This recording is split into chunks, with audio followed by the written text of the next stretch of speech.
өзүм ушул шаардан ушул жакта окугам, чоң ойгом. Фонд Атайын Каракол шаарын өнүктүрүү максатында ачылдыбы? Кандай болсо дагы ушу капиталды экономиканы Кыргызстанга, Караколго болобу, Жалал Абадка болобу, кимиңер менен иштейсиңер, бирок результат болуш керек. Эми сизде маалымат бар да, мен ошон үчүн сурап атам да. Монстр кылып салган да просто. Кимдин жаман иштери болсо камага, ким жакшы иштеп атса иштейсиң. Караколдун базарында жана 3 айлык каникулда чыгып алып классташтарыбыз менен тачанка сүрөп, сентябрга чейин кийим алалы деп. Канчалык деңгээлде азыркы учурда Шишов мырза ошол милдетин аткарып жатат? Опять кайра эле ушул. Давайте Караколду сөзсүз. Биздин суроолорубузга өзүңүз жооп берсеңиз абдан жакшы болмок деген ойдомун да. Жыйынтыгын эл кантип көрөт, кантип сезет? Душу менен, бут жугучтары менен бүгүн 8 миллиард эмес, 8.000 сом, 8 сом салган иши болсо дагы биз ачыкпыз. Анан эми концерттин 31-ине да кылабыз буюрса. Жакшы. Журналисттер ушундай сыйныктар болсо, убакыт сааты менен айт качан бүтүрөсүң деп форс-мажор болуп атат. Талантбек мырза, сизди көргөнүмө абдан кубанычтамын. Биз бул маекти көптөн бери пландап жатканбызбыз. Сиздин атыңызда коомчулукта көп айтылып жүрөт. Анан дароо эле актуалдуу бир маселеден баштайлы. Акыркы 1-2 күндөн бери белгилүү Шишов мырзанын дагы аты аталып, анын намында бир фонд ачылган экен. Ошол жаңылыкты кандай кабыл алдыңыз? Мүмкүн сизде маалымат барбы ал фонд боюнча? Эмне ишмердүүлүк жүргүзөт? Кандай максатта ачылган? Эми максаты анын ачылганын өзү айтат болуш керек. Мен үчүн Каракол шаарынын өнүктүрүү үчүн мен үчүн президенттин тапшырмасы бар. Колдон келишинче бүт өзүңөрдүн колуңардан келген ишиңер менен шаарды ар бир жетекчилерге эле негизи ошондой поручение берет. Биздин президентибиз ким кандай үч аракет менен болсо дагы развивать эткенге. Мен, конечно, таанышмын. Алексей мырза менен өзүм чакырдым, келип ушу Каракол шаарына бир көңүл буруп, мага бир жардам берчи деп. Анан ошонун алкагынан мен өзүмдүн фондумду ачам, анан ошол жактан жардам берем деген өзүнүн сөзү бар. Экөөбүз сүйлөшкөнбүз, мамилебиз бар. Аны жашырбайм. Болгондо эле айтайын. Бүгүн сизге Майбек мырза кантип сизге айта албайбыз ал сөздөрдү. Ошо фондун ачты азыр. Мен ошо Караколдун бюджети келгенден мына бүгүн 100 күндөн кичине ашып турат, өзүңүз деле. Ооба, карадым. Көрсөңөр керек. Анан бүт билген өзүмдүн колуман келген тааныштарымды, күчүмдү, болгон образованиямды ушуга салып атам Каракол шаарын өнүктүрүүгө. Тим более президентибиз тапшырма берет, не только мага, бүт эле жетекчилерге, региональный жетекчилерге тапшырма берет. Ошо кандай болсо дагы ушу капиталды экономиканы Кыргызстанга, Караколго болобу, Жалал Абадка болобу, Ошко болобу, Таласка болобу, бүт баарыбызга өзүнүн жакшы сөзү бар. Многовекторный политика менен иштегиле деген поручение бар. Ошондо фонд Атайын Каракол шаарын өнүктүрүү максатында ачылдыбы? Же жалпы Кыргызстан боюнча иш жүргүзөбү? Мен аны деле аны билбейт экенмин, ал кандай максат менен, бирок мен суранган боюнча өзүнүн фондунан азыр Караколго жардам берип атат. Андан тышкары дагы фонддор бар. Мен кандай иштеп аткан фонддор, алардын баары тең ошо бүт баарынан суранып атам, чтобы Караколго ким кандай инвестиция кылса деп. Канча акча бөлдү? Же бөлгөнү жатат, мисалы Каракол шаарынын? Негизи Караколдун бюджети, Айбек мырза, 600 миллион сом. Эмне кыла алам ага? 600 миллион сом. 600 миллион сомго эми кандай развитие болот? Именно Алексей мырзанын фонду где-то бир 7,5-8 миллиарддын ортосунда бүгүнкү күндө тошто мен азыр иштеп аткан убакта уже инвестиция кылынып, баягы биринчи жумуштар кылына баштады. 7 миллиард сом.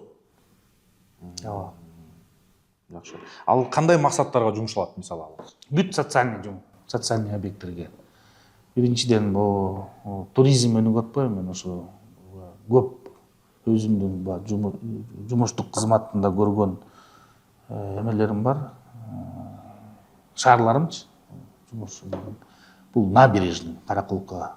Ооба, көрдүм ал долбоорду. Жакшы ишке ашып Каракулка речкасын вокруг велодорожка менен аллея менен баскан элдер, туристтер көргөн деген кыялым бар, ошону азыр ишке ашырып атабыз. Ошондо азыр сиздин алдыңызда Каракол шаарын өнүктүрүү максатында кайсыл жактан болбосун акча тартуу тапшырмасы милдети турабы?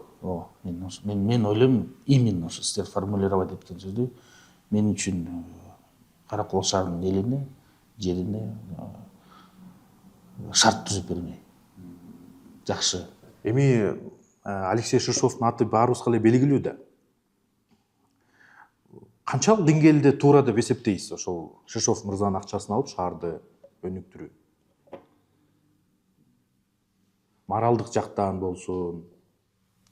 Негизи мен үчүн бирөөнүн фамилиясы же моралдык жак деп өзүмө кое албайм критерий, анткени мен үчүн Каракол шаары өнүктүрүү жана туризмге чакыруу жана социальный объекттерди салуу. А кайсы фамилия, кайсы ат, ким андай үчүн мен үчүн мындай чынын айтканда результат менен эл өзү чечсе деп ойлойм да. Анткени Каракол шаарга действительно мындай инвестицияны көрө элек. Каракол шаары чын ушунча жылдан бери, анткени мен ушу короткий срокто биринчиден мен өзүм ушул шаардамын. Ушул жакта окугам, чоңойгом, ата-энем, бир туугандарым, классташтарым, бүт кыргызда эмне керек, кудалар, бүт ушул жакта. Мен ошон үчүн уят болуп калбайын деген максатта экен да, уят болуп калбайын деген максатта анан жакшы көргөн адамдарым, жакшы балдарым, өзүмдүн балдарым ошо Каракол шаарына деген үмүтүм, желание, горение бар го жана орусча айтканда. Ошон үчүн да иштеп аткан. Шишов мырзадан башка дагы адамдар инвестиция салып атабы Караколго азыр? Салып атат. Көп бизде азыр Европа тараптан бар, жанакы азыр жаңы социальный ошол эле айтканда базарлардын көрбөдүңөр өткөндө жаанда кандай болду. Идрис мырза туп-туура сөздөрдү көрсөтүп кетти. Моуну карачы, речкаң жок, арыгың жок, тротуарың жок, базардын кебетесиң тиги, ошонун баарын оңдогонго мен эмне кылам? Бүт өзүм тааныган тааныштарымды жана инвестицияда иштеп калбадым. Ошол убакта точечный компаниялар жана чоң алар дагы өзүнүн прибылин ойлойт экен да. 100 миңдик население Каракол шаарына көп чоң корпорациялар кире албайт экен. Ошон үчүн внутренний инвесторлорду чакырып, тааныш кишилерди чакырып, чет өлкөлөрдө деле мына өзүбүздүн кошуналарыбызды деле карап койсок, ошондой эле Алексейге окшош меценаттар бар, бизнесмендер бар. Алар деле оппозициясы бар да, тез каармандар ар бир республикада. Ошолор деле аларды деле жамандап атат. Тем не менее алар деле ошолорго ошол государственный вкладываться этип парктарды салып атат, чоң ситилерди салып атат. Мен деле президентибиздин политикасын биз эми политик эмеспиз, биз эми поручение политикага вообще киришкен. Биз исполнительбиз. Бердиби тапшырма, многовекторный политика жүргүзүп атабыз. Кимиңер менен иштейсиңер, бирок результат болуш керек. Бирок ошо капитал ошо шаарга, ошол областка, ошол жерге калтыргыла деген мен үчүн түшүнүк ошондой да, президентибиздин поручениясын. Ошону кылып атам деп мен чын жүрөктөн ишенем и ошонун алкагынан иштеп жатам. Президенттин да көңүлү өзгөчө болуш керек Каракол шаарына, колдоосу. Президент эми чынын айткандачы, өткөндө баягы Баткенге барганда деле 2-3 жыл болуп калды. Мен эми баткендикмин дебеди эле. Мен ойлойм, президент наоборот кыргызстандык мындай баарыбызга бирдей мамиле кылат. А сизге сезилбей элеби, мисалы Караколго келдиңиз, президент көлдөн Караколго көңүл буруп атат деген нерсе жокпу? Мен баягы өзүмдүн президенттин совещание өткөндөрүнөн айтып көрсөм, баарыбызды бирдей карайт. Баарыбызды бирдей урушат. Баарыбыздан бирдей талап кылат. Ошонусу аябай жагат да президенттин ошондой кылган сураныштары. Тартпайт да, мен өзүм көлдүкмүн, анан Каракол. Мен чын кыргызча айтканда пахтагордук кылгандай айткан жокмун, бирок требованиясы бүт бирдей. Кээдечи мен таң калам, чын айтканда. Түнкү 1-2-де чалып, даже мен унутуп калган вопросту, а эмне болуп атат ошо жумуш дегенде, мен кантип ошо кишиде ошончо мындай памятинде деп, же жазабы, же жанында помощниктер эметип бере билбейм, ушундай эстеп кетеби деп сурайт да. Эмне болуп атат ал жумуш я деп. Какап калсаң бүт анда. Шишов мырза Кыргызстандын жараныбы? Ооба. Кыргызстанда төрөлгөн, өзү Сокулуктан. Кыргызстанда окуган, чоңойгон. Эми сизде маалымат бар да, мен ошон үчүн сурап атам да. Тилекке каршы ал адамдын өзүнө чыга албай жатабыз. Бирок мага кызыктуу болуп атат. Бир гана эле мага эмес, эми азыр эң актуалдуу тема ошол болуп атпайбы? Мен ойлойм, Айбек мырза, силер чакырсаңар келет болуш керек. Чакырып көрөйүн анда, Бул өзү Кыргызстанда чоңоюп өскөн, төрөлгөн бирөөч, например, если жаман ойлору болуп, жанакындай схемалары болуп айтып атпайбы? Бул наоборот Кыргызстандан чыгармак да. Бүт капиталдычы, если мындай аябай эле баягы аспандан түшкөн киши болуп ушундай схематоз баягы уурдап качаттычы. Бирок эгерде карап көрсөкчү, действительно детально изучать этип көрсө, бир да чыгарган эмес. Анан жанакы мен деле билбейм, бирок мен үчүн кылып аткан иштеринин миллиарддаган капитал азыр бюджетке келип атат. Именно ошо возврат боюнчачы иштеп, жардам берип, болгонку бийликтеги кишилердин модельдерин баарын ачыкка чыгарып, защищать этип, ошол эле верхний каскад боюнча, например, кантип жардам берип, судебный вопростор болуп атканда ошондо жок андай эмес, момундай болгон деген билет да, өзү алып жүргөн. Ошолордун баарын туура Кыргызстан үчүн деп мындай икемдеген кылып, детальдарды раскрывать этип берген үчүн мен ойлойм. Эми менин жаштыгым мисалы Атамбаевдин учуруна келип калган. Ошол учурда Шишов боюнча аябай көп маалыматтар чыккан. 8 жыл. 8 жыл. Ого, мен билем, куугунтук кылганда 8 жыл Атамбаев. Схемалар боюнча эми өзүм деле мындай деталдуу анализ кылып карап чыккан эмесмин, чын айтайын. Чындыгында коррупционерби же коррупционер эмеспи, мисалда, бирок ушундай бир ат берилип калган го. Шишов мырзагачы, мындай коррупционер депчи. Жанакы схемалардын баарын иштеп чыгып, акчалардын баардыгын алып чыгып кеткен депчи. Просто эгерде мындай эле Айбек мырза карап көрсөңөр, туулган жылын, анан өзүнүн жашаган возрастын, кантип анан ошондой жаш бала ошол убакта ошондой мындай монстр кылып салган да просточу. А негизи бизде бүгүнкү күнү силовой структурада бүт бар да, ачык да бизде. Билесиңер, общество требовать эткенде бүт силовой структура ачык эле. Кимдин кандай уголовный делосы бар, бүт баары тең сайттан көрсө болот. Эгерде ошол убакта 8 жыл куугунтукта салып жүргөндө, мен ойлойм да, эгерде ошонун баары бир какой-то бир уголовный делосы же бирдеме болсо, анын баары тең бүгүн чыкмак. Анткени Садырбек Кожоевич аябайт да эч кимди, любой. Ким кандай тура эмес иштер болсо ачыкка чыгарат. Мунуку нормалдуу экен, мунуку нормалдуу. Анын баары тең көрмөлөп турат. Кимдин жаман иштери болсо камакка алат. Ким жакшы иштеп атса иштесин дейт. Сен тигиники деген жок да бүгүнкү күнү. Азыр ошондой болчу да, мисалы үчүн сиз айтып атпайсызбы? Атамбаевдин жок да азыр бүгүнкү күндө сен тиги Бакиевскийсиң, сен тиги Атамбаевскийсиң, же тиги сен тиги Сооронбай Шариповичтикисиң деген жок да, Жээнбеков жок да азыр. Просто давайте, мен точно түшүнүп атам, что президентибиз бизге экономика Кыргызстан үчүн иштегиле деп. Биз ошентип бири-бирибизди тигиники деп атып, биз уже биздин чет өлкөлөрдүн баарына шылдың болуп кеттик ошочу. Биз внутренний политикабызды бири-бирибизди Кыргыз ошонусун токтотсочу мындай. Или мындай өзүбүздүн внутренний кухнябызды өзүбүзгө билгизбей элечи, чакырып алып.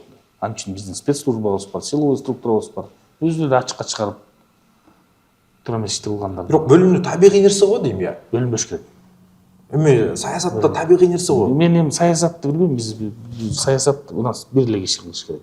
Биз, менин оюмча, биз Эми азыркы учурда мэр катары туура. өнүктүрүү, анан элибизге условия шарт түзүп бериш керекпиз деп ойлойм. Азыр мисалы кепилдик бере аласызбы Шишов ошондой иштерге аралашпайт дегенчи? Мисалы баары бир элдин ичинде калып калды да ошол кооптонуу сезимичи? Эмне сезим? Коррупциялык иштер боюнча. Эгерде ошо 8 жыл Атамбаевдин политикасынын убагында ошол коррупционный схемалар бар болсо ошолор ачыкка чыкмак да, айтылмак да. Жок да эчтеке. Кайсы судья решили. Жөн эле мен ойлойм, мен даже вникать эткен эмесмин. Мен точно билгем да, что это апыртма. Бирөөнү бир монстр кылып алып, ошо менен элди алдап жүрө берет деген ойдо деп, мени лично өзүмдүкү, мен билбейм аны. Мен даже изучать этип көргөн эмесмин ал эмнеге жамандап, эмне схемалар экенин. Просто көргөн эмесмин да, билем да ал кишини. Билсем айтмак, моундай схемасы бар экен, ой деп. Кепилдик бериши боюнча мен ар бир киши өзүнө кепилдик өзү бериш керек го дейм. Мен өзүмө кепилдик берем. Бир сом бюджеттен алайын деген даже оюм жок. Ушу караколдуктардын баары билет. Ушу мен ушул жерде окуп эжейлерим билет, агайларым билет. Караколдун базарында жана 3 айлык каникулда чыгып алып классташтарыбыз менен тачанка сүрөп, сентябрга чейин кийим алалы деп, тетрадьдарды алалы деген бүт билет дейм. Аны канча жашырасыңар азыр? Ошол эле кишилер менен азыр бүгүн сүйлөшүп, ошолор менен чогуу давайте муну салалы, давайте могу школдорду оңдойлу, мондай фонд тап келдик, мону менен мону салалы, могу паркты оңдойлу деп эле иш кылып атабыз. Аны эч кандай эмес жок, бул секрет. Бүгүнкү күндө, например, дүйнө жүзүндө баарыбыз көрүп атабыз, бийликтин окуругу кыргызча айтканда узун да. Эч ким эч жакка кача албайт. Например, запрос менен любой жактан кылмышы болсо алып келип атат. Туурабы? Эгерде Алексейдин кылмыштары Казакстанда же Россияда же Европада болсо, жашаган жерлерин билем да. Запрос кылса любой момент бермек да. Эмнеге ошо канча жылдан бери Европада жашап жүрөт, канча жылдан бери Россияда жашап жүрөт. Эмнеге алардын ичинде мындай запрос кылынбайт? Анткени именно Кыргызстан менин оюмча, жеке менин оюм, билбейм кандай ким андай билет. Мен билген эмелер боюнча, мен билген ал киши менен сүйлөшкөн боюнча бул киши алысыраак го дейм ошо коррупциядан. Бул эч качан бюджеттин тыйынына тийишпейт эч качан. Бул өзүнүн ресурстары менен, өзүнүн эмеси менен бүгүнкү күнү караколчуна жардам берип атат. Эми Шишов мырза эгер көрүп жаткан болсо, өзүнө бир кайрылып коеюн. Сиз менен иштеп жүргөн адамдардан биз сурай берип дагы түңүлүп калдык чындыгындачы. Ошол себептен улам биздин суроолорубузга өзүңүз жооп берсеңиз абдан жакшы болмок деген ойдомун да. Туурабы? Өзү жооп бериш керек. Мени да кээде шопур деп атышпайбы? Ооба. Каякта шопур мен? До сих пор машина айдаган деле мындай эмете албайм. Мисалы үчүн ошол моментте мен мисалы үчүн 2009 жыл жаңы эле армия, 1,5 жыл служба, 2 жыл контракт армияда, гвардияда служить эткем. 19 жашта, 20 жаштагы бала. Анан баягы изденип жүрүп, секретный завод деп, өзүмдү военный көрүп жүрүп, секретный заводдо иштеп калдым. Анан Алексей менен таанышып калдым. Аябай тыгыз таанышып, доверие 20 жаштагы бала. Анан каяктагы мен окту даже правам жок болчу да. Не то что машина. Сиз шопур эмес белеңиз? Каяктан чыкты ал маалымат шопуру деген? Ошо коллегаларыңар силер придумали шопурду. Мен деле ошого ишенип жүрбөйм сиздин шопуру болчу деп. Карап көрбөйсүзбү? Мен жашымдан анан право алган жерден бардың, азыр бүгүнкү күндө сайтта бар да. Сиз кайсыл кызматта иштечү элеңиз? Мен безопасность жагында стратегический завод бар, транснациональный корпорация Дастан. Ошонун безопасность жагында иштегем. Шопурлук менен эч кандай байланышыңыз жок? Вообще. Аны деле мындай ачык элге айтканда зачем? Эл билет. Ошол эле кудаларым, досторум, ата-энем, классташтарым баары билет мен шопур эмес экенимди. А кому я должен это доказывать? Буга чейин айттыңыз беле коомчулукка мен шопур эмесмин деп? Жок. Биринчи жолу сизге айтып атам. Сиз өзүңүз ачыктабаганыңыз үчүн дагы анда шопур деп жүргөн экенбиз да. Буга чейин президент дагы айтпады беле? Шишов мырза, Максим Бакиев, негизи эле Бакиевтердин үй бүлөсү чет өлкөгө чыгарып кеткен капиталдарды кайтарууга көмөктөшөт депчи. Канчалык деңгээлде азыркы учурда Шишов мырза ошол милдетин аткарып жатат? мен билгенден опять кайра эле ушу давайте каракол жөнүндө сүйлөшөбүз. Ошол акыркы суроом болсун. Мен билгенден эле по-моему миллиардтагандар келип атат го дейм, ошол эле элкаттан, ошол эле жанагы пансионаттардан чыгарып кетейин деген капиталдардын эми анын баардыгын жанагы секретность менен эметилип атат болуш керек баягы. Президент если анын баарын кайтарууга тиги Алексей жардам бере берсе, анда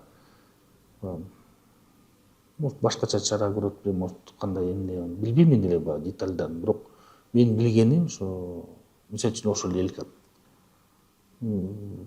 экономикага Кыргызстанга бир ондогон миллиардтарды алып келди окшойт прибыли менен. Ошондой эле Алексейдин Кыргызстанга кылып аткан, иштеп аткан кызматтарынан миллиардтар келип атканы чыгып кетпей, именно бизде Кыргызстанда калып аткан ошолнун аркагынан баягы иштетип атат деген ойдо окшойт. Менин жүрөгүмдө ошондой бар да, көрөт да бул кишиде күндө эмне деген информация. Биздин президентибиз анын баарын тең көзөмөлгө алып туура эмес. Кичине эле мен ойлойм, кичине эле бирөө туура эмес ущерб Кыргызстанга калса, ал киши моментально чара көрөт го деп. Көзүм жетет ошого. Көрүп атам да, иштеп атам. Иштейбиз да баарыбыз чогуу эле. Түнкү 2-де 3-тө чалып, тиги эмне болду, бул кандай болуп атат, кайсы убакыт, канча срок дегенде баары мен эле деп мен кали ушундай деп ойлосом, коллегалар менен сүйлөшсөм, баарыбыз ошентип экен да. Баарыбыздан сурап, требовать этип, убакытын, убаданы алып ушундай иштетип атат баарыбызды. Эми сиз айтып кетпедиңизби? Азыркы учурда 7 миллиард сом бөлүнүп атат депчи, тартып келиптирсиз да. Ошол 7 миллиард сомдун жыйынтыгын эл кантип көрөт, кантип сезет? Кандай долбоорлор аркылуу? Оңой эле сезет, оңой эле көрөт. 600 миллион. Эми бул масштаб чоң да, аябайчы. Эми элестеткиле Бишкектин да көп акча бөлүнүп жатыптыр да азыркы учурдачы Караколго. Караколдун бюджети 600 миллион сом. Эмне салабыз? 600 миллион сом, бул жакта 7 миллиард сом. 7 миллиарддын долбоору бул биринчи биздин баягы жаш муундар үчүн деп бияктын өзүбүздүн баягы социологиясын изучать этип, бул школа, анан садик деп. 5 школа, 5 садик. Современный болуп, орун корулган, реконструкция кылынып атат. Элибиз буюрса сентябрга чейин бүтүрөм аны. 5 бала бакча, 5 мектеп. Туристтерди баягы чакыруу үчүн өзүңөр билесиңер, Каракол кандай красивый деген исторический немелер бар. Караколка речкасынын набережный жасоо, басып бүт барып эмеле парк, ары кишилер үстүн барып Парк Победада басат экен. Эртең мен чыгып көрүп атам да, мен таң атпай байкап атам. 200 кары кишилер Парк Победанын ичинде басат экен. Эртең мен таң атпай аны карап жүрдүм мен. 200. Ошонун көбүрөөк суммасын ошо именно Парк Победага да современный болуп, условия создавать этип, кары кишилер басып ден соолугун ойлогон, ошол жака. Күздүн күнү эми көрөбүз. Иштеп атабыз. Проекттер чоң. Дворлор, мисалы үчүн, микрорайон, Кашка суу, Восход, геология, кирпичный. Современный дворлор, өзүнүн газон, зеленкасы бар, молодежь по топ ойногонго, карлар кишинен жанагы тренажерный немелер карлар кишилерге. Жаманчылык, жакшылык болгондо баягы кыргыз сураштырдым да, элдер менен сүйлөшүп, биздин өзүбүздүн баягы боз үйдө коет экен, этаж үйдө жашагандар, жакшылык, жаманчылык болгондо аяк аны предусматривать этип, казан аяк турган жер бар. Кыргыз эми эч жок деп албайт да. Жылкы кой союу ишет, ошолорду бышырган жерлерин современный, креативный, но с нашей культурой. Ошондой современный двор салганга 25 дворду азыр жасап баштадык. Сиз буга чейин айтпадыңызбы, мен өзүмдүн ишиме гана кепилдик бере аламын депчи? Эми айтсаңыз, мына камера алдында дагы ошол 7 миллиард сом максаттуу түрдө жумшалып, ар бир Каракол шаарынын жашоочусу, бул жака келип аткан туристтер дагы жыйынтыгын сезеби? Сезет. Биринчи эле азыр мына автобус айылып көрөлү асты келди уже дагы 70 дагы автобус келет. Мына уже буюрса бирине деп ден города чуркап күнү түнү эметтим, бирок заводдор кичине подвайт этти да, анткени кондиционер жок, анда жүрөлү биринде дейт. Болбойт да. Ооба, эси чыдасаңар анда алтысында жүрөлү кондиционер менен дейт. Карабайсыздар кандай? Мен айттым, кондиционер керек. Ден городага баягы аракет кылып атам да, шаардын күнүнө барып келип тизилип жүрүм, момунда элибизге мына. Азыр автобустар келсечи, мен сизге да кепилдик берем. Мына ошо школьниктерибиздин, пенсионерибизге бекер ташыганга аракет кылам азыр. Бекер кылайын деп атасың. Бекер кылайын деп атам. Ошону ойлонуп атам азыр. Экономикасын санап, топливосын санап, расходторун санап ташылаганда, анткени биздин кары кишилерибиз, пенсионерибиз эмне деген. Школьниктер это наше будущее. Аларга условия создавать этпеш керек. Азыр ошонун алкагынан иштеп атам. Азыр сиз кайсыл багыттарга приоритет берип жатасыз?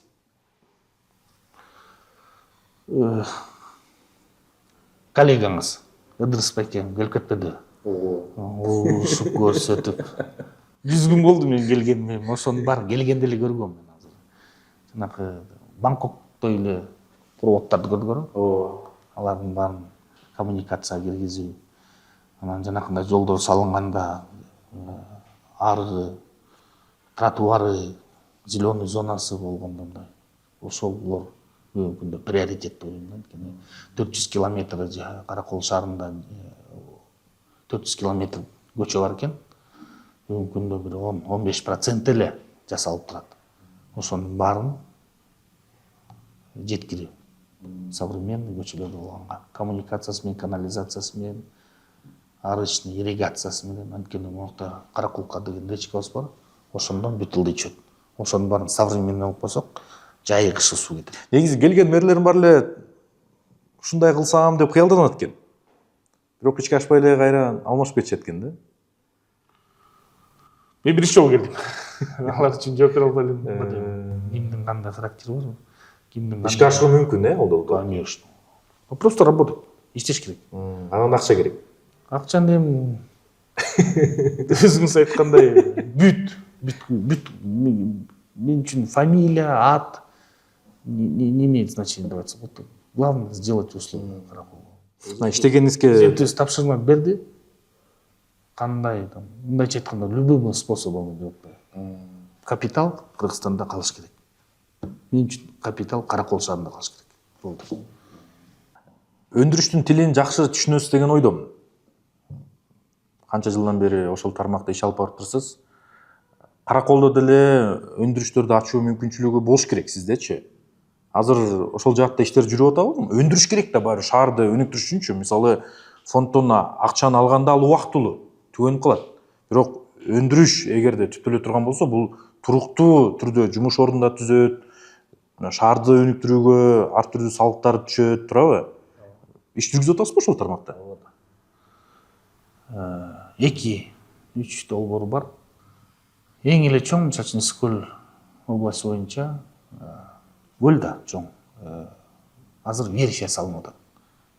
Лодка чыгарган завод. Көлдөбү, Караколдобу? Бул производствого өзүм алып келгем, инвесторду тоже сүйлөшүп, лодка чыгарган завод. Биринчи лодка бир яхта, мындайча айтканда, современный. 70-жылдар союз убагында салынган, азыр али темир лодкалар жүрбөйбү? Эски дизельныйлар. Азыр современный лодка чыгарганга мүмкүнчүлүгүбүз 14 айдан кийин уже болот. Турецкий компания салып атат.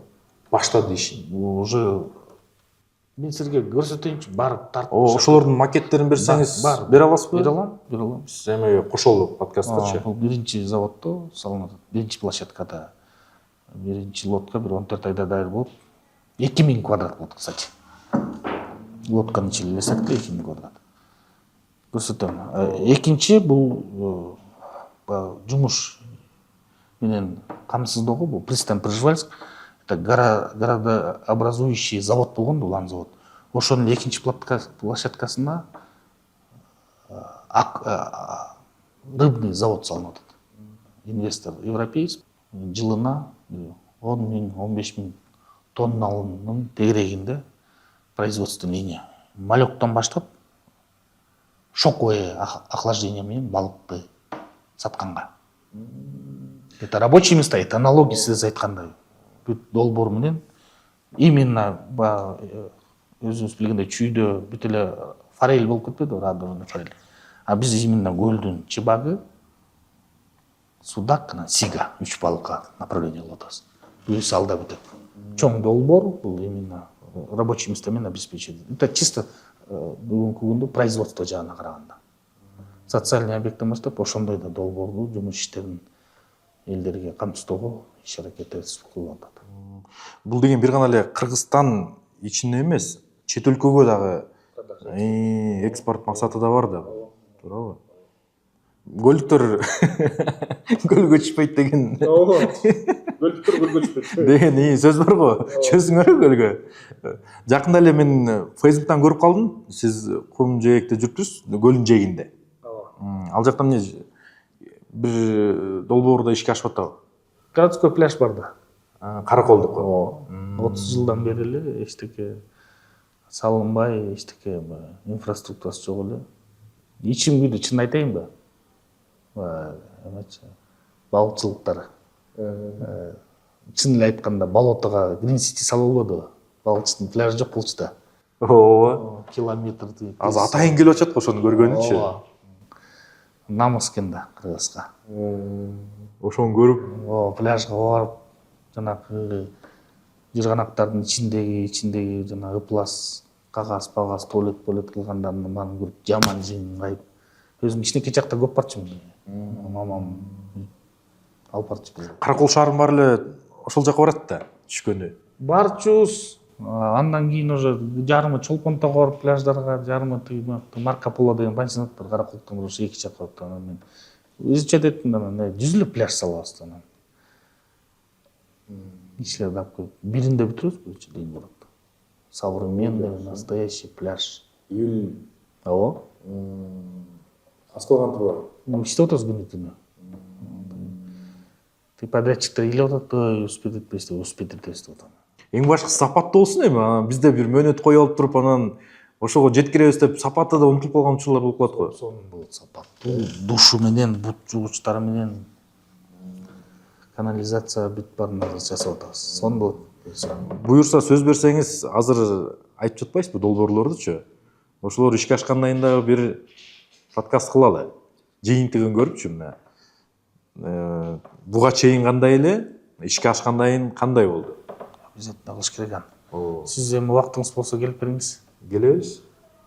Буюрса. Ашлямфустан жеп биздин. Каракол ашляпасыңбы? Ооба. Белгилүү. Талантбек мырза, көрүүчүлөргө кандай кайрылууңуз бар? Сөздөрүңүз, ойлоруңуз? Кайрылсаңыз болот. Ушул камера сиз үчүн. Сураныч да, ошо бир туура түшүнүү менен бир эле бир инсандын же бир кишинин аты менен эмес, ишибиз менен, өзүбүздүн кылган ишибиз менен элибиз оценка кылсачы, кылган ишибизди башка эмне керек? Суранып элем. Политика Садыр Кожочевич бизге айтып бербеди. Бүгүн 8 миллиард эмес, 8.000 сом же 8 сом салган киши болсо дагы биз ачыкпыз. Келели. Анткени капитал калат Караколдо, өзүбүздө инфраструктура бүт бар. Элге шарт түзөбүз. Болгондо сураныч туура түшүнүү менен аябай көп политиктер көп болуп кетпеди азыр. Зачем? Чтобы что? Давайте создадим, а потом уже эл өзү рассуждать этсин. Мен деле силерден көчөгө чыгып суранат элем, элден сурап турсуңур. Эмне болуп атат башы Караколдо? Бирдеме сезип атасыңарбы? Же бул эмне мэр концерт эле өткөрөт экен деп. Кстати, концерт өткөрөм дагы, беринде. Жең көрөдө келгиле. Келип бериңиз. Сиз концерттерди жакшы өткөрөсүз го. Эми жумуш дагы кылып атабыз, түшүнөм сөзүн ачыгы. Бүт эле кылып атабыз. Концерт да керек да, молодежь өсүп атат, поколение өсүп атат. Тиги келериңиз менен эле дүң болбодуңузбу? Тиги концерттин артынанчы? Сахнанын артында Z символ чыгып калганычы? Эми туура, эми как туура эмес алчы негизи. Бирок мен Сынды туура деп атасыз. Жок, сын туура. Бирок койбой койду. Группа акыркы чыкты да Люба. Аны эл жүнүнө кайра дагы просим дагы кырдап бер деп аткандан алар программасынан тышкары башка кассеталарын коюп, флешкаларын коюп анан ошол жакта баягы башка жерде ырдап жүргөн, Россияда ырдап жүргөндүн аркасында клиби чыгып кетти. Аны сураштырдым мен аны тиги расследование кылдырган. Өткөндө Азаттыкта келип сураганда айтып бергем Айбек мырзачы. Бияқта зачем политику делать? Эл эс алып атат. Я точно уверен, өзүм ошол жакта турдум да, элдин настроен.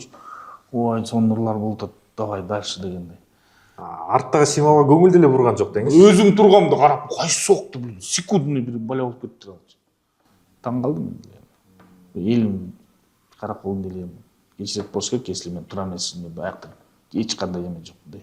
Атайын кылайын деген биз ал согуш келбей койсун вообще. Я не сторонник. За мир всегда. Тынччылык болсун, элибизде, жерибизде тынччылык болсо. Бирок концертке келесизби? Буюрса, келем. Биринде Жеңгороодо дагы концерт. Анан эмки концерттин 31-ине да кылабыз буюрса. Жакшы.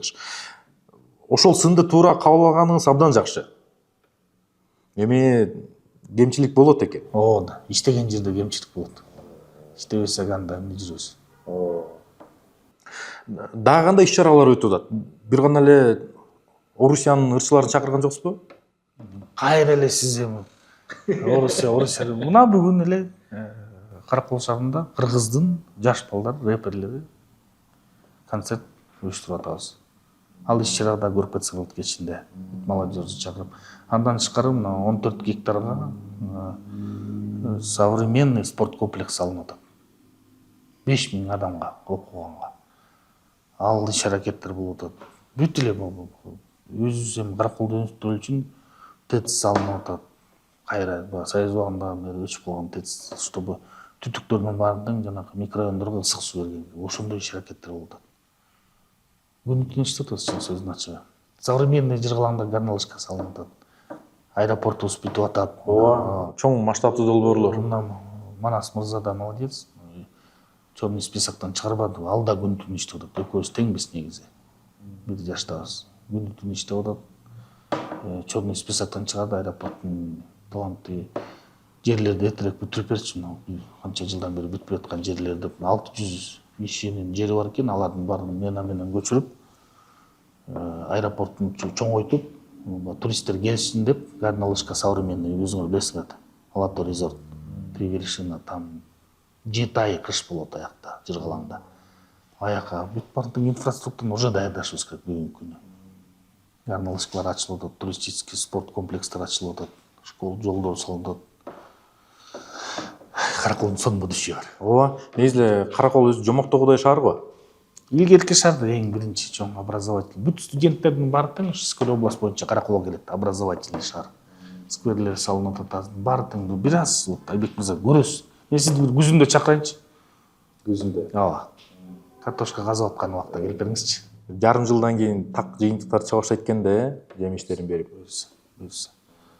Билесизби, мен эмнеге таң калдым да? Шишов мырза өзүнүн атынан фонд ачканыначы. Неге мындай кадамга барды деп ойлойсуз? Эмнеге өзүнүн атынан эмес? Эгерде бир жаман ойлор болуп, же бир жашнайын десе деп менин оюмча, сиз айткандай схемалар болсо, жашырмак да. Жашырчу эчтеке жок да. Эмнеге өзүнүн атынан эмес? Ачык эле чыгайын дедиби? Билбейм ал чыгайын. Келе Каракол шаарына жардам бер деп экөө сүйлөшкөндө, мен өзүмө лично атыман жардам берем деди. Без проблем. Президенттин тапшырмасы бар. Эмеси болот, эмнеси болот, кандай болот? Ким кандай возможность менен развивать эте алат деген. Пожалуйста. Ачып, схемалар болсо, бирдем болсо, өзүнүн фондтан чыккандай туура го дейм. Менин оюмча. Эмне скрывать? Чтобы что? Эл да көрсүн, жер да көрсүн. Жашырган эмне бар? Талантбек мырза, эми сизге ийгилик каалаймын. Каракол шаарында мэр болуу чоң жоопкерчилик деген ойдомун. Өзгөчө сиз үчүн. Анткени өзүңүздүн элиңизде, өзүңүздүн жериңизде иштеп жатасыз. Туурабы? Президенттин да чоң ишеними бар экен сизге карата. Долбоорлору бар, Каракол шаары боюнча. Эми ошонун баардыгын кандай ишке ашып жатат, жыйынтыгы кандай болду? Буга чейин биз сүйлөшкөндөй эле сөзсүз көрөбүз деген үмүттөмүн. Жарым жылдан дедиңиз, келебиз буюрса. Анан кандай бир жыйынтыктагы чыгарабыз биргеликте. Туура. Давайте. Ишиңизге ийгилик. Мен үчүн бир кишинин фамилиясы же аты эмес, мен үчүн Каракол шаары. Аты эне бир тууган баары карап турат. Бүт жардам болуп турат. Даже мамам айтат постоянно: ай балам, карачы, кандай жакшы өнүгүүлөр болуп атат. Президентибизди подводить этпе. Ай балам деп турат. Элестеткиле ошондой сөздөрдөн энең айткандай. Как можно? Бүт болгон жашчылык, күч, кубат, болгон образованиябызды ушу бүгүнкү өнүктүүгө салып атабыз. Ачык эле сөз. Эч кандай жашыруун, калпайтуудан баштагым келбей атат. Ошон үчүн да жана сиз айтпадыңызбы, фонд эмнеге анда ачык деп. Мен да айттым ошол сөздү. Эмнеге жашырып? Ачык кел, жардам берем десең, жүрүм. Мен айтам элге дедим. Сен жардам берип атасың. Рахмат сага деп айтам мен. Элдин астында да ушул киши жардам берип атат деп айтам деп. Мен ушундай сөз менен аны да үгүттөдүм, сөздүн ачыгы. Жүрүчү деп. Эмне эле элдин баары сен амага эмнеге мен аны деп. Эмнеге ушунча иш кыласың? Миллиардтарды жардам берип атасың, жана кандай бюджетке жардам берип атасың, иштердин да алып келип атасың. Өзүңдүн атыңа мен Караколго жардам берем, сен өзүң эле калганыңды кыл болуп. Жок. Эмнеге мен аны калп менен башташмын? Жүрү. Айтам, сен жардам берип атат. Эл өзү кессин. Мындайча айтканда, кыргызда айтканча, өзү чечсин эл. Рахмат Айбек мырза. Ишиңизге ийгилик. Күзүндө буюрса, ушул жерден Эми сразу көрүшөбүз. суроокторду айтып эле коруктур бегеречи, пожалуйста. Иштеп атабыз. Негизи силер ушу журналисттер ушундай сыяктар болсо, убакыт сааты менен айт качан бүтүрөсүң. Форс-мажор болуп атат, жаан токтобойт атат. Мен келгенден баштап эмнеге мынча болду, жаан токтойт. Жолду баштайлы десек жаан жайт, кийини баштайлы десек жаан. Иштеп атабыз, бирок арага карабай элечи. Бирок форс-мажорлор болуп калат. Аны эске алабыз сөзсүз. Рахмат.